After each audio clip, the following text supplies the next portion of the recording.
The Boy Who Harnessed the Wind by William Kamkwamba and Brian Miller. Prologue. Page 1. The preparation was complete, so I waited. The muscles in my arms still burned from having worked so hard, but now I was finished.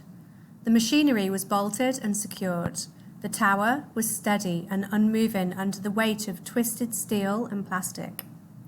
Looking at it now, it appeared exactly as it was, something out of a dream.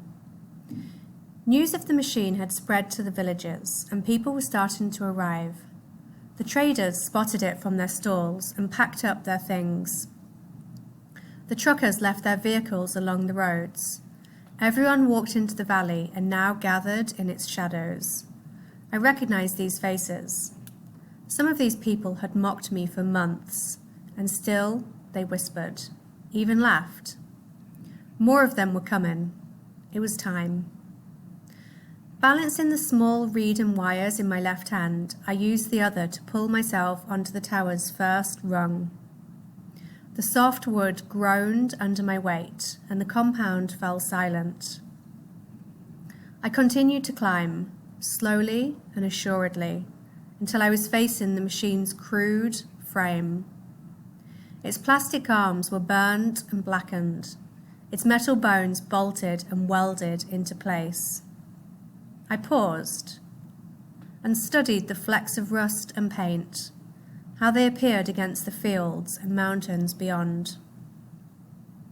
Each piece told its own tale of discovery, of being lost and found in a time of hardship and fear. Finally, together now, we were all being reborn.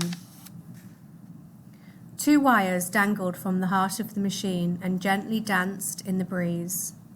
I knotted their frayed ends together with the wires that sprouted off the reed, just as I'd always pictured. Down below, the crowd cackled like a gang of birds. "Quiet down," someone said.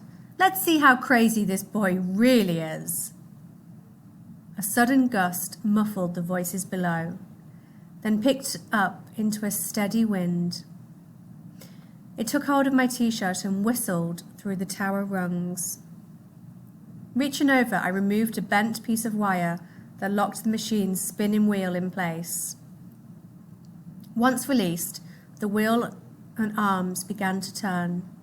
They spun slowly at first, then faster and faster, until the force of their motion rocked the tower. My knees buckled, but I held on. "Don't let me down." I gripped the reed and wires and waited for the miracle. Finally, it came. At first, a tiny light that flickered from my palm, then a surging, magnificent glow. The crowd gasped and shuddered. The children pushed for a better look. "It's true," someone said. "Yes," said another. "The boy has done it."